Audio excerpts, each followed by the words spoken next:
They humiliated my father by beating him bloody in the street for being a hero.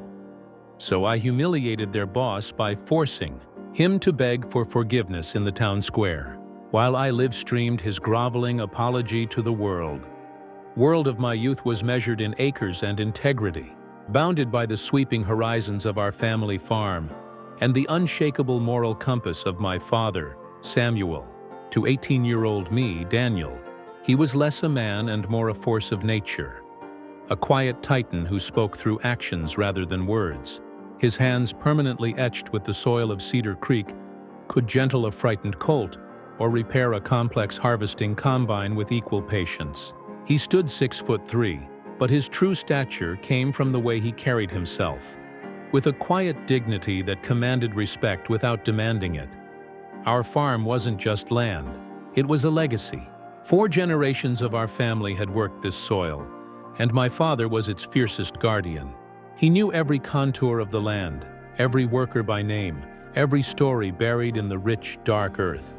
Our sanctuary was the farm itself, the creaking porch where we'd shell peas in the summer, the warm golden light of the barn in winter, and most sacred of all, our evening walks. As the sun bled into the fields, we would walk the perimeter road, the dust puffing up around our boots. It was during these walks that he built the architecture of my character. "I'm not leaving you a fortune, Daniel," he'd say, his voice a low, steady rumble that harmonized with the crickets. "But I'm leaving you a name that means something in this town. It means your word is your bond. It means you look a man in the eye when you shake his hand. And it means you stand up. You stand up for what's right, even when you stand alone." He'd pause, looking out over the endless rows of wheat. "Especially when you stand alone." The town of Cedar Creek was more than just a dot on the map. It was an extended family, population 3,200, where everyone knew everyone, and my father was the unofficial patriarch. He was the man neighbors called when a well ran dry or when a dispute over property lines turned heated. He mediated with a calm fairness that left both parties feeling heard. I remember one specific instance when I was 15. The Johnson's dairy farm was facing foreclosure after a bad season. My father didn't just offer kind words. He organized a community harvest, mobilizing half the town to bring in the Johnson's crops before the bank could seize them. He stood beside Old Man Johnson, his hand on his shoulder as they watched the combines do their work. "We look after our own, Thomas," he'd said. "That's what community means." That memory, that principle was the bedrock of my understanding of right and wrong. The antagonists in our story were not cartoonish villains. They were a symptom of a slow decay, a blight creeping in from the edges of our peaceful world. Silas Vane had arrived in Cedar Creek 5 years prior, a slick stranger with a smile that didn't reach his cold, calculating eyes. He'd started with a land development company, buying up struggling farms for pennies on the dollar. But that was just the public face. The real business was a cancer of drugs, extortion, and fear. His enforcers, led by the brutal Deckard, were his antibodies, sniffing out weakness and isolating dissent. I'd seen the changes firsthand. The first sign was when the old Miller place went up for sale. Old Man Miller had refused Silas's offer, and within a week, his barn mysteriously burned down. The fire department called it faulty wiring, but everyone knew. Miller sold to Silas the next day for half his original asking price. Then it was the Turner family's hardware store. They started getting weekly visits from Deckard and his crew, who'd loiter, intimidating customers, until the Turners agreed to pay a security fee. The local police, under the weary command of Chief Henderson, seemed powerless or worse, willfully blind. I remember my father coming home from town meetings, his face grim. "Henderson looks the other way," he'd muttered to my mother over dinner. "He's either bought or scared. Either way, he's useless." The system, the very structure meant to protect us, was being hollowed out from within. The foundation of our peaceful life was cracking, and we were all living on the fault line. My father tried to fight it through proper channels: town hall meetings, petitions, appeals to the county sheriff. But Silas's influence reached further than any of us imagined. Each attempt was met with bureaucratic delays or polite, empty promises. The shadow was growing longer. and the community my father had spent his life building was being systematically dismantled by fear. The crisis erupted on a Tuesday evening so perfect it felt like a betrayal. The air was cool and clean, carrying the promise of rain. The harvest had been good, and my father was in a rare, expansive mood, discussing my plans to study agricultural engineering at the state university. "You'll bring back new ideas, Daniel," he said, clapping a heavy hand on my shoulder. "This land has given us everything. It's our duty to give back, to make it better." We were walking our usual route, the one we'd walked 1,000 times, never imagining it would be the site where our world would fracture. It was then that we heard it. A sharp, feminine cry of terror cut off abruptly. It came from behind the hulking, rusting form of the old grain silo at the edge of our property. My father's demeanor shifted instantly. The relaxed farmer was gone, replaced by a soldier stepping onto a battlefield. We rounded the corner and the scene froze in my mind like a ghastly photograph. Maya Jenkins, the daughter of a neighboring dairy farmer, was pinned against the silo wall. Deckard had her arm twisted cruelly behind her back, while two other thugs, Jax and Leo, were rifling through her purse, scattering its contents on the ground. Her eyes, wide with a primal animal fear, met mine. She was a year behind me in school, a quiet girl who wanted to be a veterinarian. Now she looked like a trapped rabbit. My father didn't run. He didn't shout. He simply walked forward, his presence an undeniable force. "Let her go," he said. His voice was calm, but it carried the weight of a judge's gavel, the same tone he used when settling disputes between neighbors. Deckard turned, a slow, ugly smile spreading across his face. "Well, look what we have here. The town saint. This doesn't concern you, old man. Walk away." He released Maya's arm just enough to turn fully, his posture threatening. "Everything in this town concerns me," my father replied, his gaze steady, not giving an inch. He moved to stand between them and Maya, his broad back a wall of protection.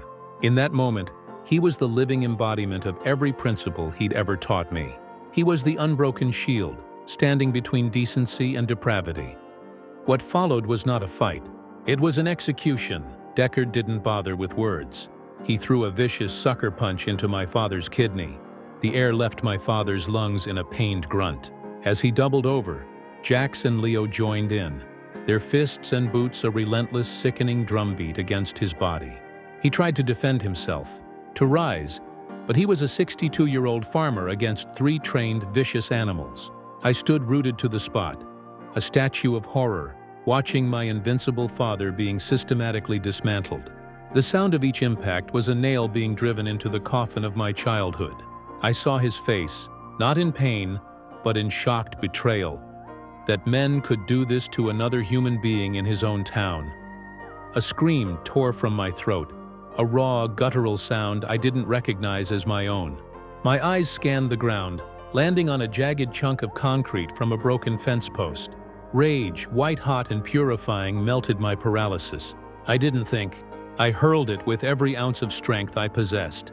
It struck Deckard on the temple with a solid thwack, and a line of dark blood welled up instantly. He staggered back, his hand flying to the wound. His eyes, when they found me, "I will take revenge from you in a way you will come crawling to my dad for forgiveness." Deckard's laugh floated back from the shadows, a chilling promise. "You can try, kid." They had no idea. They had just declared war on a ghost, and I was about to become the specter that haunted them to their graves. The hospital was a sterile, humming purgatory, a world of bleached whites and the constant, low-level anxiety that hangs in the air of all places of healing and crisis. The beeping of the heart monitor was a mocking counterpoint to the vibrant, living silence of the farm we'd left behind. My father lay in the bed, a network of tubes and wires connecting him to the machines that were keeping him alive. The diagnosis was a litany of destruction, each injury a testament to the brutality we'd witnessed. 2 broken ribs, a fractured cheekbone, a severe concussion, a lacerated spleen. The doctors were cautiously optimistic about a physical recovery, but the man in the bed seemed shrunken, the vital light in his eyes dimmed to a faint ember. The real injury was deeper, a fundamental violation of his belief in the basic goodness of his community. a crack in the very foundation of his world. The local police, led by Chief Henderson, arrived to take our statements. Henderson was a man who had always seemed tired, worn down by the petty concerns of a small town. But now his weariness looked like something else, like complicity. He stood at the foot of the bed, his hat in his hands, shifting his weight from foot to foot, unable to meet my gaze for more than a second. He smelled faintly of cigar smoke and cheap aftershave. "Daniel," he began, his voice a weary monotone, "we'll look into it. We've got the report from the paramedics. But without Maya's testimony, it's your word against theirs. Silas Vane's men, they're careful. They don't leave witnesses." He finally looked at me and I saw it. The flicker in his eyes. It wasn't just weariness, it was fear. And beneath the fear, something darker. A shameful resignation. The unforgivable betrayal was not just the assault. It was this moment, in this sterile room, with my broken father as a witness. The system, the law, the very men sworn to protect us, were either too afraid or too corrupt to act. They were the enabling force, the rotten pilings underpinning our town. The police weren't just failing, they were part of the disease. Henderson was the face of that betrayal, a man who had traded his badge for a semblance of safety, or perhaps a few envelopes of cash. My strategic awakening began in the cold, plastic chair of that hospital room, the scent of antiseptic filling my nostrils, the rhythmic beep of the monitor a metronome for my rising fury. I was no brawler. I couldn't challenge Deckard to a fistfight.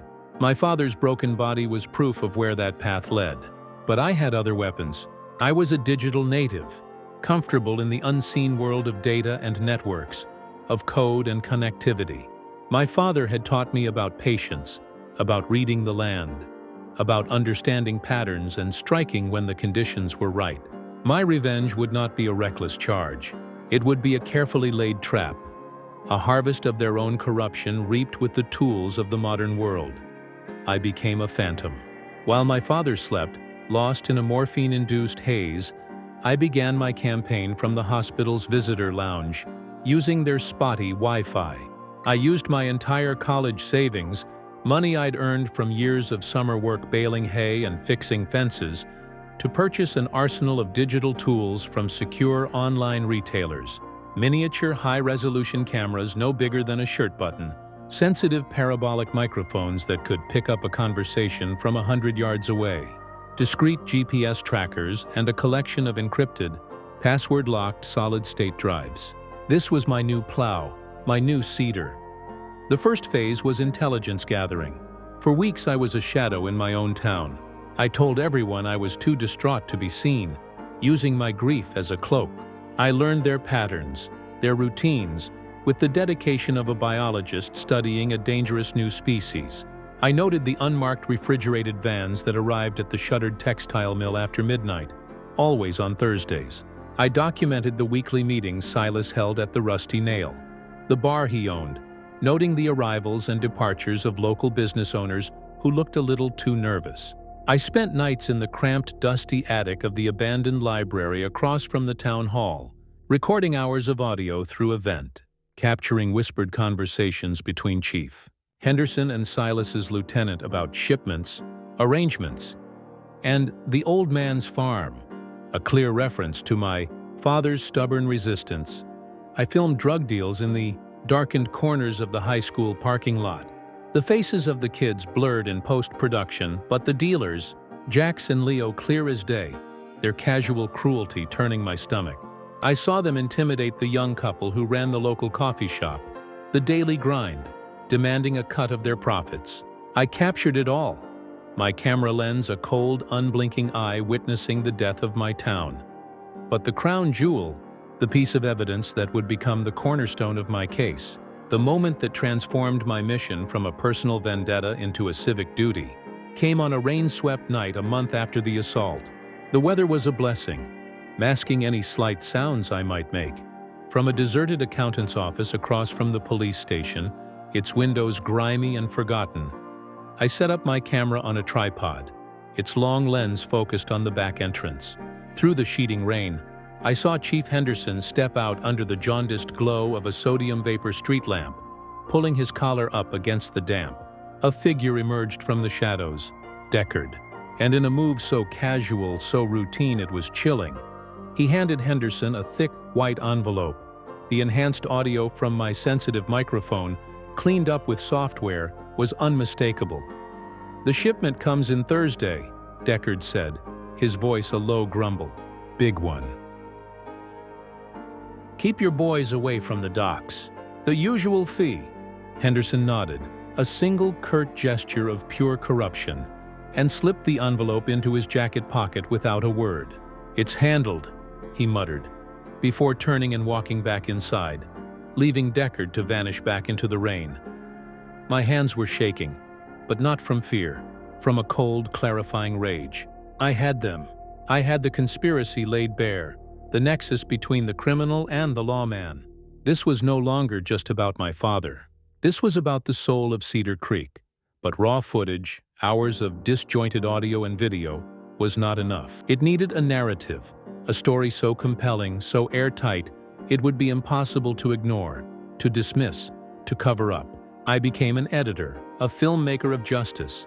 For 3 days and nights, I lived on coffee and cold pizza, my world reduced to the glow of my laptop screen in my darkened bedroom. I taught myself advanced editing software, color grading, audio enhancement. I created a 30-minute documentary I titled "The Corruption of Cedar Creek: A Shadow Over the Heartland." It opened with idyllic, sweeping drone shots of our town at sunrise, children playing in the park, neighbors chatting over fences, the Cedar Creek we all remembered. Then I juxtaposed it with the grainy security camera footage of my father's assault, the violence stark and shocking against the peaceful backdrop. I wove in the drug deals, the intimidation of shopkeepers, the whispered conspiracies at town hall, building a relentless, damning rhythm, each scene a brick in a wall of evidence. The soundtrack was a minimalist, haunting score that heightened the tension, letting the visuals and the damning audio speak for themselves. I narrated it all with a calm, forensic voice, devoid of hysterics, letting their own crimes condemn them. The final act was the money shot, the clear, rain-streaked footage of Chief Henderson taking the bribe, his betrayal of the public trust captured for eternity. This was my weapon. But a weapon is useless if it can be disarmed. I didn't store the master file on a single device. I uploaded it to multiple encrypted cloud servers across different international jurisdictions, setting up a complex dead man's switch protocol. If I failed to enter a code every 12 hours, the files would automatically release. I then scheduled it for public release on every major social media platform, news outlet inbox, and government agency server in the state in exactly 10 hours. The trap was set, the timer ticking down invisibly in the digital ether. Then, with a deep breath, I sent the secure link to Silas Vane's known private email address. The message was simple, direct, and devoid of any emotion that could be used against me. The documentary you are about to see is scheduled for public release in 10 hours. The only thing that can stop it is you, on your knees in the town square, offering a full public apology to my father, Samuel. Film it, send it to me. Do this, and I will deactivate the timer. The response was immediate and predictable. My phone rang 2 minutes later, a call from a blocked number. Silas's voice, slick with controlled, seething fury, filled my ear. "You have made a catastrophic mistake, you little shit. You think you can play this game with me? You're a child. Release that video." I said nothing. I simply ended the call and placed the phone on my desk. My heart was hammering, but my mind was clear. This was the first test. An hour later, my phone buzzed with an incoming video file. My blood turned to ice water in my veins. I opened it, and a wave of nauseating dread washed over me. It was my father. He was in a dark, concrete room tied to a wooden chair. A fresh purple bruise bloomed on his jaw. Deckard stood behind him, the cold, polished steel of a hunting knife pressed against his throat. The camera was shaky, held by someone else. "Call off your dog, old man," Deckard snarled, his face a mask of brutish glee. "Tell your boy to stand down. Tell him to delete everything." The camera focused on my father's face. Despite the terror in his eyes, the pain, the humiliation, he looked directly into the lens. His voice was weak, raspy from thirst or fear, but his spirit was unbroken. Daniel? Don't? He swallowed hard. Don't do what they say. You finish it. You hear me? You finish it. The line in the sand was drawn, not by me, but by my father. Even in captivity, with a knife to his throat, he was teaching me about courage, about conviction, about the cost of principle. A profound, almost supernatural coldness settled over me. A clarity so absolute it was like a religious ecstasy. All doubt, all fear evaporated. I did not flinch. I did not panic. I did not scream. I opened the cloud server's dashboard on my laptop. My fingers flew across the keyboard, calm and precise. I didn't deactivate the timer. I reset it. I changed the release from 10 hours to 30 minutes. Then I generated a new view-only link and sent it to Silas. I called his blocked number. When he answered, I could hear the first frantic threads of panic weaving into his voice. What? Have you come to your senses, you little bastard? The timer is now at 30 minutes, I said, my voice flat, devoid of all emotion, a digital monotone. The town square is 20 minutes away. You have 30 minutes to get there, apologize on camera, and send me the video. If the video is not in my inbox by the time the timer hits 0, it goes live. And just so we're clear, I've added your pathetic kidnapping video to the public package.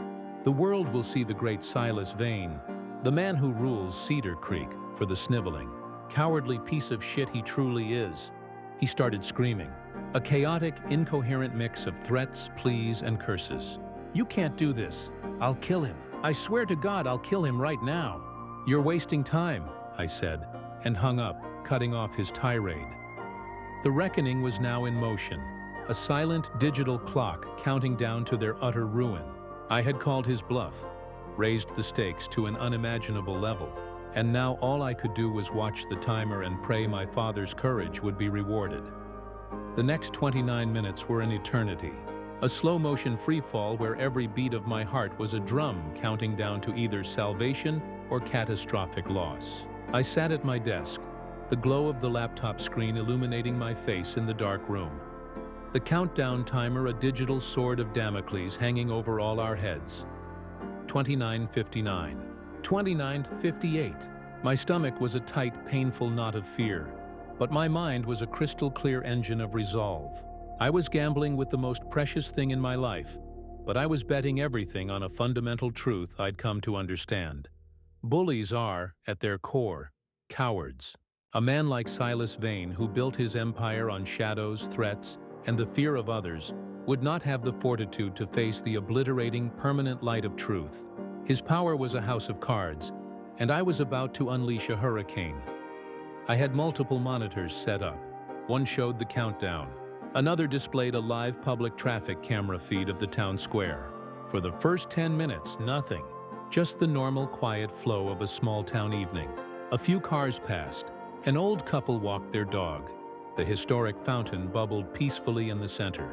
The silence was deafening. My palms were slick. The collapse was absolute.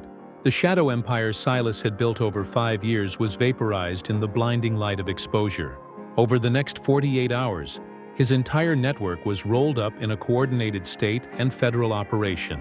Jax, Leo, the dealers, the corrupt officials on his payroll, all were taken into custody. The textile mill was raided, revealing a sophisticated climate-controlled drug packaging and distribution operation. The Rusty Nail was shut down and boarded up. The blight was being surgically, mercilessly removed from the body of our town. The news cycles were dominated by the story. With my documentary being played in segments on national television, the Cedar Creek Crusader becoming a fleeting media sensation. In the weeks and months that followed, Cedar Creek underwent a profound and painful, but ultimately beautiful, transformation. It was as if a long, oppressive fog had lifted, allowing the town to breathe again, to remember what it felt like to live without a constant, low-grade fear humming in the background. People spoke freely on street corners, their voices no longer hushed. The Millers hired a lawyer and successfully had their son's charges dismissed, the corrupt arrest exposed. Mr. Henderson took the bars off his windows of his own volition, a symbolic act that brought tears to my eyes when I saw it. The security fees were a thing of the past. The fear was gone, replaced by a cautious, then blooming sense of hope and communal purpose. My father made a full and robust recovery. The physical scars faded into memory, but the experience had changed him in a different, more profound way. The quiet dignity was still there, but it was now backed by a fierce, hard-won pride and a deep, unwavering love for me that shone from him like a beacon. The light in his eyes had not just returned. It burned brighter than ever. He never once questioned my methods. The day he was finally released from the hospital for good, he walked out on his own 2 feet, refused the wheelchair, and pulled me into a bone-crushing hug that lasted a full minute. No words were needed. The unbroken shield was standing once more. But now he knew with absolute certainty that he had a partner standing with him, a son who would move heaven and earth to protect him.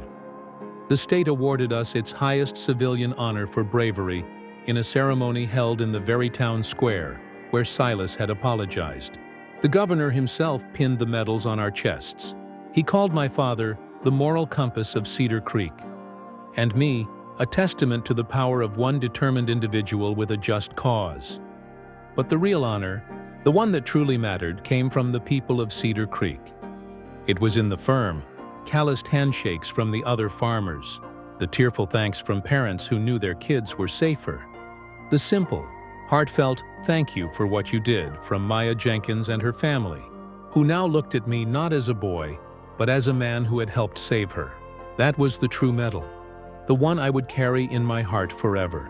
The new interim police commissioner, a stern but scrupulously honest state-appointed official named Captain Eva Rostova, came to our farm personally.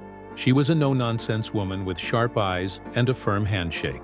She offered us both formal honorary positions in the department.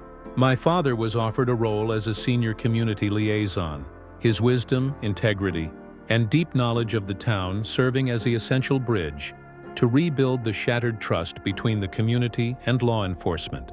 I was offered a unique consultant role in digital security and cybercrime prevention, a recognition of the new battlefield where so many of today's fights take place. We accepted not for the titles or the small stipend, but to be active, ongoing architects of our town's healing, to ensure that no shadow would ever again fall over Cedar Creek, and to be a living reminder of the power of standing up. The greatest revenge, I came to understand, was not their arrest and impending imprisonment. It was the restoration of my father's dignity, witnessed by the entire community he loved and had served his entire life. It was the sight of him walking through the town on his rounds as community liaison, his head held high, people waving to him from